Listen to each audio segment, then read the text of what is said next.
The 49ers won their first 5 games, Larry, by nearly 20 points. An average of nearly 20 points. They still are the number 1 point differential team in all of football this morning. Yeah. No, look, I mean, they're a bad football team means you just don't know what you're looking at. You're an overreacting fan. They're not a bad football team. They're a good football team that's had bad games. There are bad football teams that have good games, and sometimes there are good football teams that have bad games. Like I said, this league is built to strip you of your success and your momentum around every corner. It's how the league works. And just this week in particular, there was an awful lot of, well, I didn't think that team was going to win. Wins around the NFL in this week. It happens. Nothing here is easy. But the Niners aren't doing themselves any favor when they get held to 17 points in back-to-back games. They have had, even with their defensive struggles, point totals that are good enough to get you into the win column. But the offense has become, I don't know, dare I say, Larry, I don't know if predictable is the right word, but one of the things that I know you want to talk about, we both talked about it in our post-game shows last night, is there is an element that is beyond injury concern to Christian McCaffrey's overuse here. I think that it is robbing this team of a change of pace. I think Mason is what has Mason done to be in Shanahan's doghouse? I don't get it. Why is he not getting touches? That is an NFL running back with real size that is different than the other guy. And you got the other guy out there for every single offensive snap. Jordan Mason, statistically last night, 1 tackle. If you don't want to play this guy, that's fine. Then trade him. Then trade him somewhere else and get another back. Because right now, he might as well be me or you. Kyle's not putting him out there. He doesn't want to use him. Even with McCaffrey playing with a partially torn oblique, the guy gets no run to speak of. Peter King said it, and he's totally right. This whole thing, and I asked Shanahan last week, and he gave me kind of a weak answer. I said, Christian's on pace for nearly 400 touches. Is his usage rate sustainable? And Kyle's like, well, he's our number 1 running back, and we use him as much as we think we should, and we throw it to him, and I'm happy with his usage. Well, I'm not. I'm not, because guess what? He's probably not going to be there in the playoffs at this rate. So use your other backs. I mean, Philly's number 1 back is DeAndre Swift. They still use Kenneth Gainwell, who's good. Yeah, he's good. Yeah, the Chiefs' number 1 back is Isaiah Pacheco. They still use Jerick McKinnon. Where is the running back depth? Elijah Mitchell got 1 touch. He doesn't look like the same guy. Mason looks good when he gets in there, but nobody has any faith in him.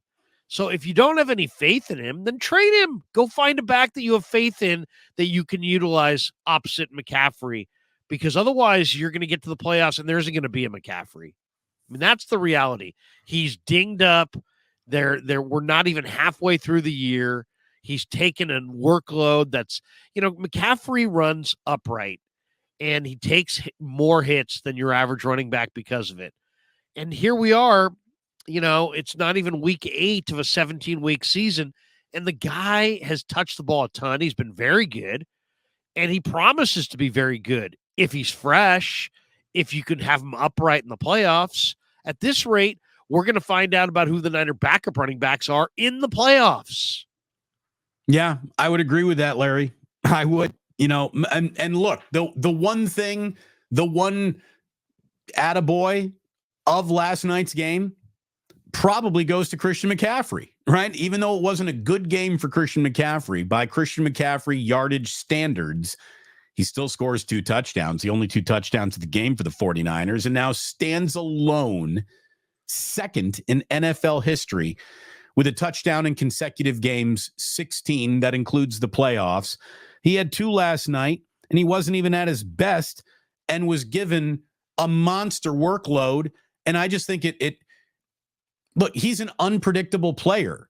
He can be scat back. He can be flashback. He can be catch it out of the backfield. He can be a power back in his own regard. He runs with an awful lot of thump. He really does for a guy who's not a big guy, but just getting someone else in there. I mean, it's so odd. It always felt like Kyle Shanahan depended and sometimes overused his stable of running backs. But now he's got a guy that he's addicted to, and he doesn't know how to just throw in someone else. And look, Elijah Mitchell, he got one carry, and I don't know if the fault of that carry was his because he was met behind the line of scrimmage for a -1 yard loss, but that's it. Like, we didn't see him again. The way that Kyle has a player fall in and out of favor with him is a topic I think to bring up. Where on a night where Debo is not available is Ronnie Bell? How did he take a snap? You know what, Larry? I had to get up a little early with the kids this morning. I didn't get to read the Matty Barrows athletic snap counts column that he always puts out. How many snaps for Ronnie Bell last night? And I'm not talking special teams, right? Like, was he out there? He wasn't targeted once. I didn't see him. I didn't hear his name. I'm just surprised that players who have flashed to the positive, Ronnie Bell, Jordan Mason, are afterthoughts when they're having trouble getting an offense going due to a couple of injuries at both positions that the two guys I just mentioned also play.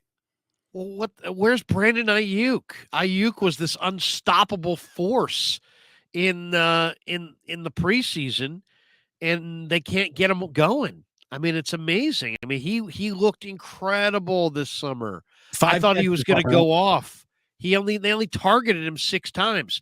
They're not dynamic enough offensively right now. They don't have a speed threat. You know, McCaffrey's dynamic, but he's less dynamic when he gets beaten up the way he does. And, you know, if you look around, almost every team they go against has somebody who's really dangerous. You know, the Rams have Tutu Atwell. The Steelers have Pickens. You know, yesterday, the Vikings, even without Justin Jefferson, Jordan Addison is dangerous. The Niners have George Kittle. He likes to run over people. Juwan Jennings, he ran 4.7 coming out. He loves to run over people. Where's the dynamic playmaker?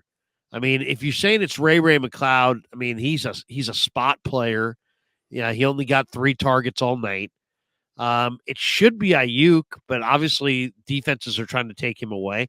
I mean, he makes some plays, but the Niners could use a dynamic weapon. I mean, they don't have even when Debo comes back, Debo is not dynamic as far as he's a run through you guy. I mean, they're very physical. And there's a lot of collisions, but where's the space creating dynamic mover? The Cardinals have Hollywood Brown. They've got Michael Wilson. They've got Rondale Moore. It seems like every team they play, you know, has some dynamic weapon that it's going to be that, you know, they can throw it to down the field.